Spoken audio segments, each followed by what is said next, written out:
Bonjour à tous, on se retrouve aujourd'hui à Marigny dans le 50 pour tester le contre-la-montre par équipe.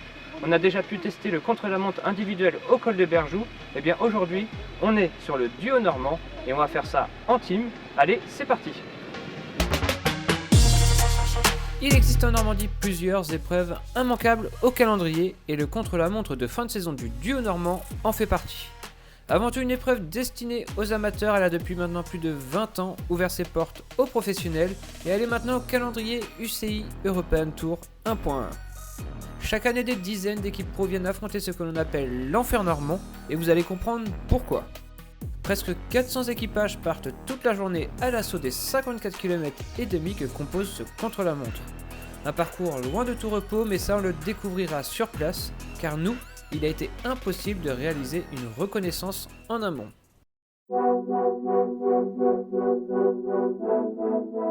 Coucou tout le monde et on se retrouve à J-1 du duo normand. Et il m'arrive une petite galère. Aujourd'hui, sortie des blocages, tout s'est super bien passé.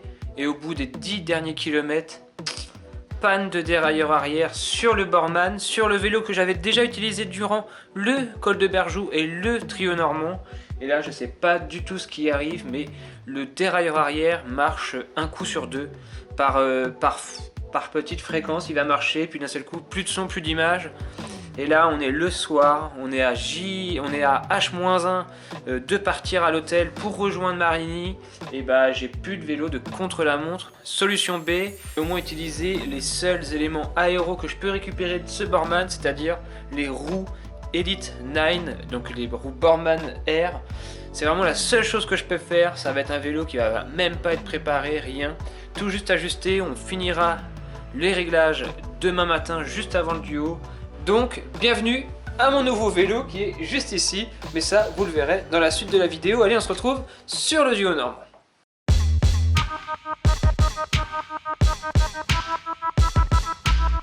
Et c'est dans cet esprit que l'on se retrouve ce matin à la préparation du CLM.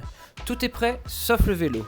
Révision express sur le bitume, réglage des passages de vitesse, installation des caméras et prière avant de se rendre au départ. Même pas le temps de m'échauffer pour moi, Mathias lui est déjà sur le traîneur pour faire monter le cœur. Notre défi pour ce contre-la-montre va être simple. Notre objectif, de tendre nos caméras. Nous possédons deux caméras qui au bout de 1h30 vont se couper faute de batterie plus résistante. Objectif, réussir à filmer notre arrivée. 9h45, direction la rampe de départ. No stress, on est là pour faire du mieux que l'on peut et se faire plaisir. 15 minutes du départ maintenant, il y a tout le monde qui commence à se concentrer sur la ligne de départ. Aujourd'hui, on va pédaler avec un vélo plus classique, ça va être un peu plus difficile, on va aller sûrement un peu moins vite, mais le principal c'est de se faire plaisir avec Mathias qui arrive.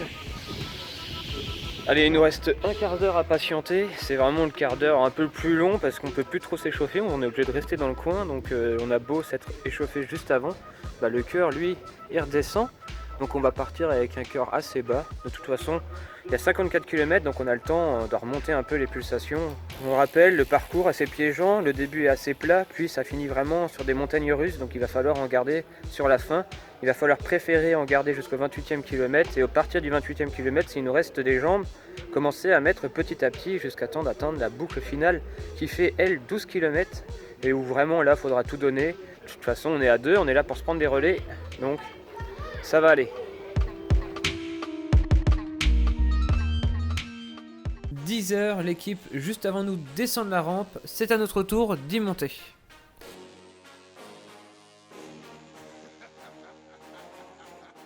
« 30 secondes.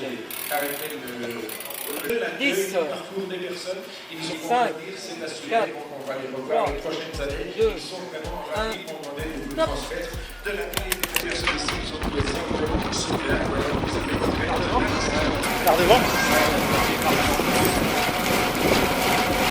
Le duo normand, c'est parti.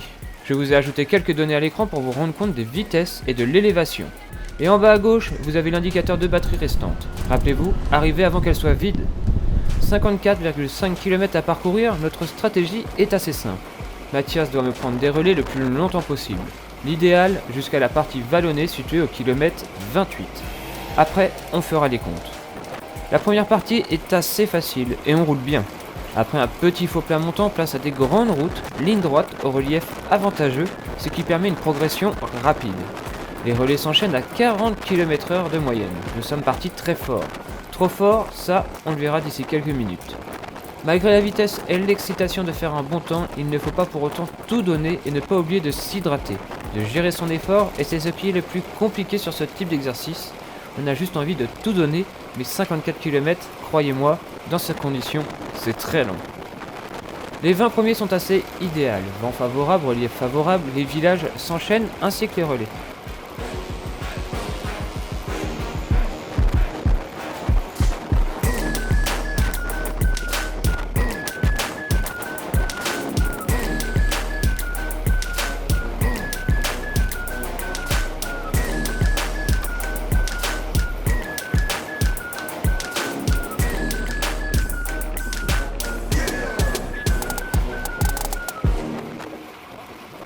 Passé le kilomètre 20, la batterie est déjà bien descendue, mais ça, on va pas s'en occuper pour le moment.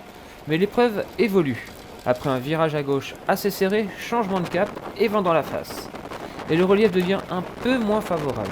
Plat aux limites faux plat, montant, le cocktail commence à faire mal aux jambes. La vitesse diminue entre 34 et 37 km/h et je me retrouve quasi seul à passer les relais. Mathias doit se ménager car d'ici 8 km, les vrais boss arrivent. Cette transition est vraiment la plus dure à gérer car on peut encore tout donner, mais on ne sait pas ce qui arrive derrière, donc il faut gérer. Kilomètre 19, 20, 21, 22, 23, 24. Les kilomètres s'enchaînent dans ces campagnes et se ressemblent. Je reste devant en prise d'un gros relais à environ 35-36 km/h de moyenne avec ce vent qui gêne ma progression. Pas le temps de se reposer et Mathias qui s'accroche. Et pourtant dans 3 km, le vrai chantier commence. Kilomètre 29, les vrais premiers pourcentages positifs arrivent, 3-4% et les premières alertes sont données. Ma roue commence à prendre de la distance et il va falloir gérer, ça va devenir très compliqué. Kilomètre 30, soit 1 de plus, deuxième coup de cul à 4-5% et là, le fil casse. Sans m'en rendre compte au départ, je prends quelques mètres d'avance, l'homogénéité du duo prend fin à ce moment-là. Au kilomètre 30, soit 22 km avant l'arrivée, il va falloir maintenant gérer toute la fin à chaque dénivelé positif, mais ça, on le savait, étant meilleur grimpeur que Mathias, si la différence il y avait, les boss nous la montreraient. Et malheureusement, les boss s'enchaînent et se ressemblent. Kilomètre 34, dans une grosse descente, on se fait doubler par les adversaires partis derrière nous, en tandem, des vrais fous, une efficacité de pédalage hallucinant, ils brassent de l'air à une vitesse, j'ai halluciné lorsqu'ils nous ont déplacés. Kilomètre 35, ça remonte à 6%, on double des concurrents, ça redonne un peu de boost à notre tour. Kilomètre 37, 4%, je temporise, Mathias doit monter à son allure, impossible de faire autrement.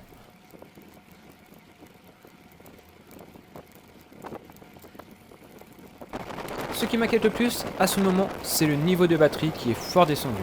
Il reste alors plus de 12 km et la batterie est déjà bien basse. Ça va devenir de plus en plus chaud, la course contre la montre est plus que jamais lancée pour vous faire vivre l'arrivée.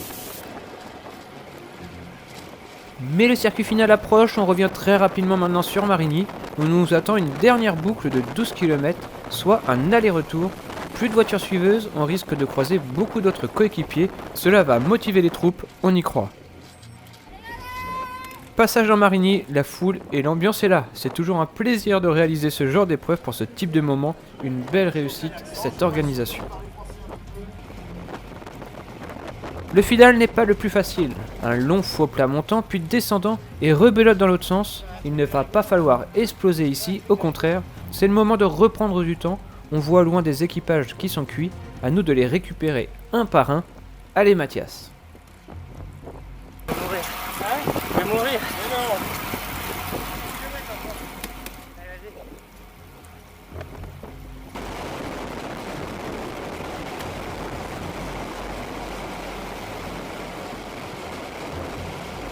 La batterie commence à clignoter rouge et il reste encore 8 km avant l'arrivée. Le timing va être plus que serré pour réussir notre défi, on peut s'accrocher.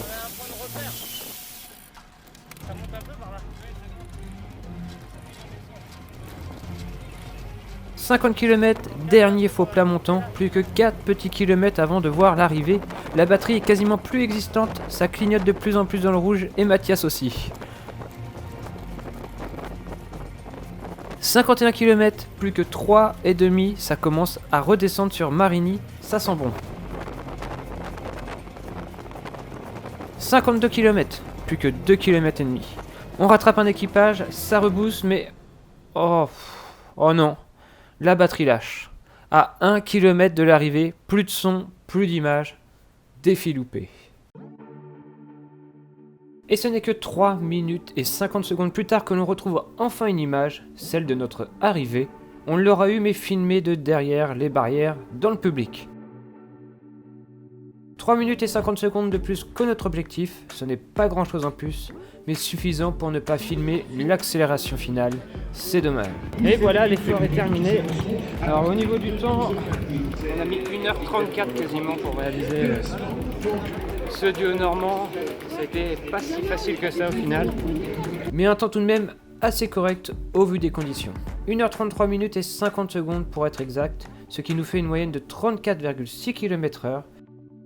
Après avoir accroché jusqu'aux 20 premiers kilomètres et 40 km/h de moyenne, la moyenne a perdu quasi 6 points dans la partie la plus délicate. On nous avait prévenu, et bien c'est arrivé. Et voilà, le duo normand, c'est fini pour nous. On aura réalisé ce parcours en 1h34. J'ai été voir le classement, ça nous met 12e dans notre catégorie, donc milieu de classement. Mais on aura quand même pris du plaisir de découvrir ce parcours dans la Manche. Je vous invite tous vraiment à venir découvrir ce contre-la-montre, 54 km. Dit comme ça peut paraître facile, mais vraiment une fois sur le vélo et une fois sur le bitume de ces routes normandes, ça devient beaucoup plus dur. Allez, cet après-midi, place aux pros. Nous, on rentre chez nous, on prend la direction de la maison pour voir l'arrivée du championnat du monde qui se déroule le même jour que ce duo normand. Et on se dit à très vite pour une prochaine vidéo. D'ici là, comme toujours, portez-vous bien. Ciao tout le monde.